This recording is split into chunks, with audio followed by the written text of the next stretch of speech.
আসসালামু আলাইকুম। Nazma fashion house থেকে আপনাদের শুভেচ্ছা জানাচ্ছি। আজ আমি pant cutting salwar part to part কিভাবে সেলাই করতে হয় সেটাই দেখাবো। তো এখানে একটি প্যান্ট কাটিং সেলোয়ার আগে কেটে নিয়েছি, এটা আমি এখন সেলাই করে দেখাবো। তো একটা পার্ট আমি সরিয়ে রাখলাম। এই যে এই পার্টটা আমি উল্টো করে নিয়েছি।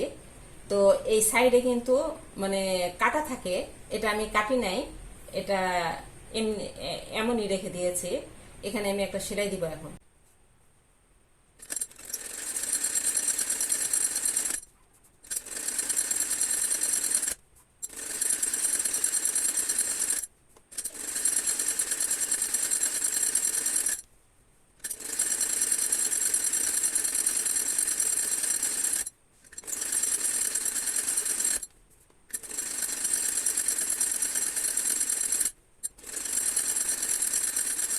এক পাটের সাইডে সেলাই আমার দেওয়া হয়ে গেছে, ওই পাটের সাইডে সেলাই আমি একইভাবে দিয়ে নিব। এখন আমরা এই পাটটাকে মেলে নিব, মেলে নিয়ে এটা নখ দিয়ে ঘষে নিব এই সেলাইটা এখানে, হ্যাঁ, সোজা দিকে।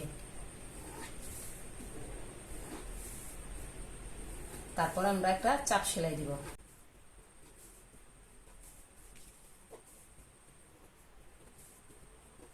আচ্ছা, চাপ সেলাই আমরা একটু দূরেও দিতে পারি বা এই সেলাইটার কাছাকাছিও দিতে পারি।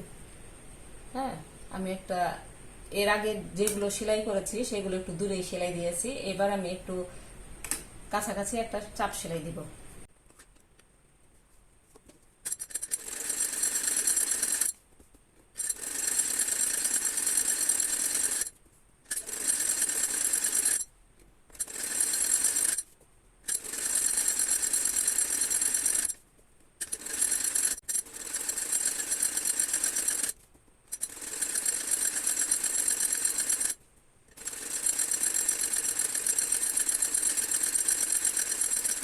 চাপ সেলাইটা আমার দেওয়া হয়ে গেছে, ওই পাটের চাপ সেলাইটাও আমি একইভাবে দিয়ে নিব।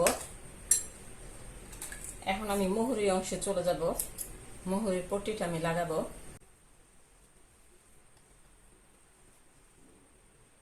সোজা দিকে কিন্তু পট্টির কাপড়টা রাখলাম।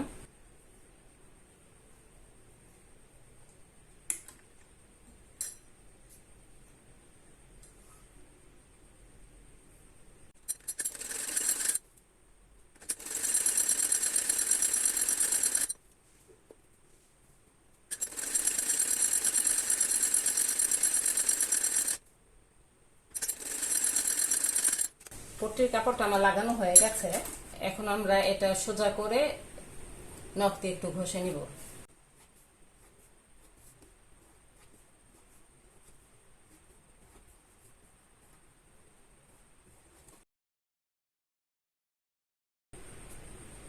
পট্টির কাপড়ের উপর আমরা চাপ সেলাইটা দিব।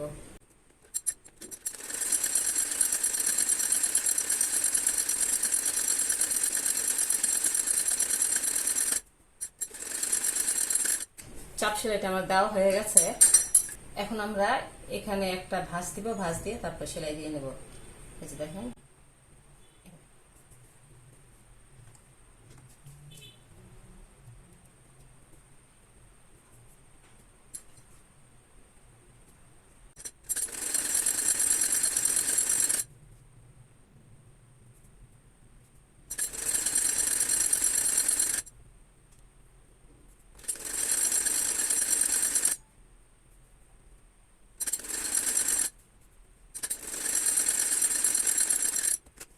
সেলোয়ারের একটা পার্ট আমার কমপ্লিট। তো এই পার্টটা আমি যেভাবে কমপ্লিট করলাম ঠিক একইভাবে ওই পার্টটা আমি কমপ্লিট করে নিব এবং এই বাড়তি অংশটুকু আমি কেটে ফেলে দিব।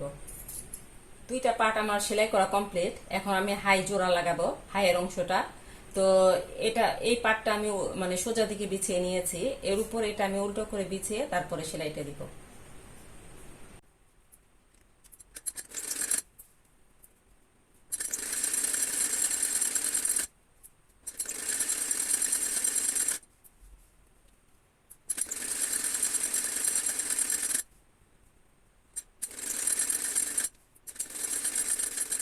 এক পাশের হাইয়ের অংশ আমার সেলাই দেওয়া হয়ে গেছে, এখন আমি আরেক পাশের হাইয়ের অংশ সেলাই দিব।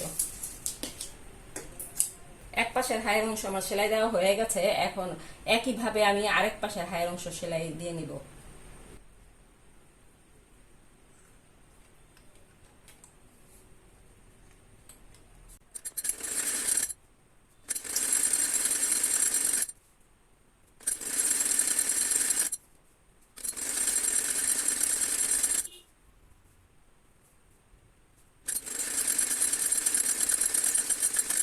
দুই পাশের হাই অংশ আমার সেলাই দেওয়া হয়ে গেছে। আপনারা কিন্তু অবশ্যই ডবল সেলাই দিয়ে নেবেন, আমিও ডবল সেলাই দিয়ে নিব। পরে আমি এখন দুই পায়ের অংশ জোড়া লাগাবো, তার মানে হাইয়ের নিচের অংশটা সেলাই দিব। এই যে দেখেন, এই 6 ইঞ্চি 2 সুতা আমি দাগ দিয়ে নিয়েছি, এই বরাবর আমি সেলাই দিয়ে নিব।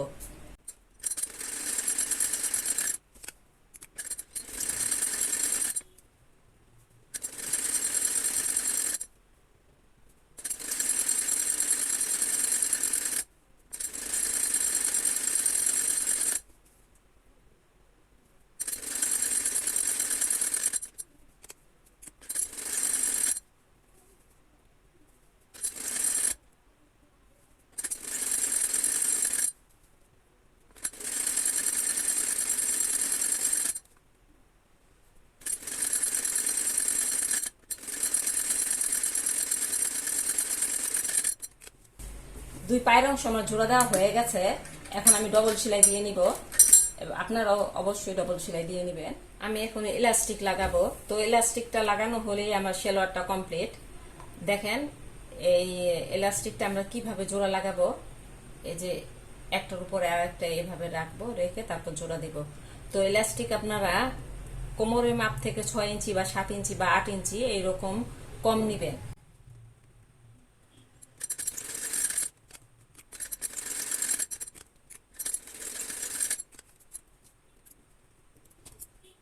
এতগুলো মাপের কথা আমি এই জন্যই বললাম যে কেউ কেউ ইলাস্টিক খুব টাইট পরতে পছন্দ করে, কেউ আবার একটু হালকা একটু মানে লুজ পরতে পছন্দ করে। লুজ ঠিক না, মানে অত টাইট না আর কি।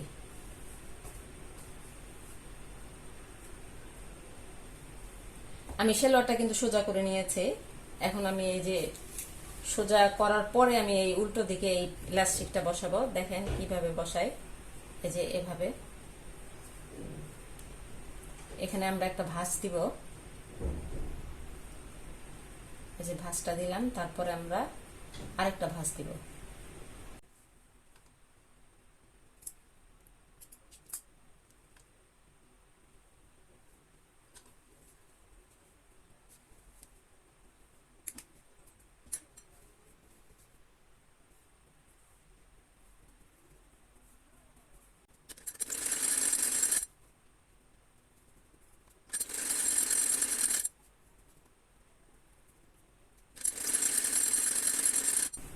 এই যে এভাবে আমি বাকি অংশটুকু মানে সেলাই দিয়ে নিব।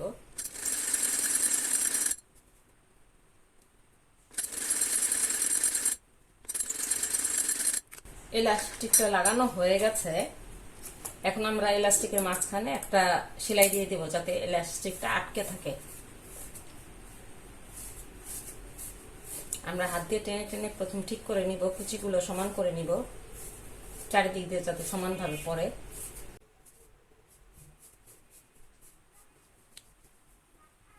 এই ইলাস্টিকের মাঝখানে সেলাইটা দিলেই আমার এটা কমপ্লিট। শুধু হাতের কাজ বাকি থাকবে। আমি মুহুরিতে এখানে পায়ের এখানে আমি বুতাম অথবা পুঁতি লাগাবো। এই যে এখানে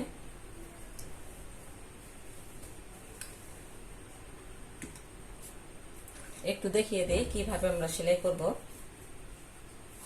এইভাবে টেনে ধরবো ইলাস্টিকটা, তারপরে সেলাইটা করব।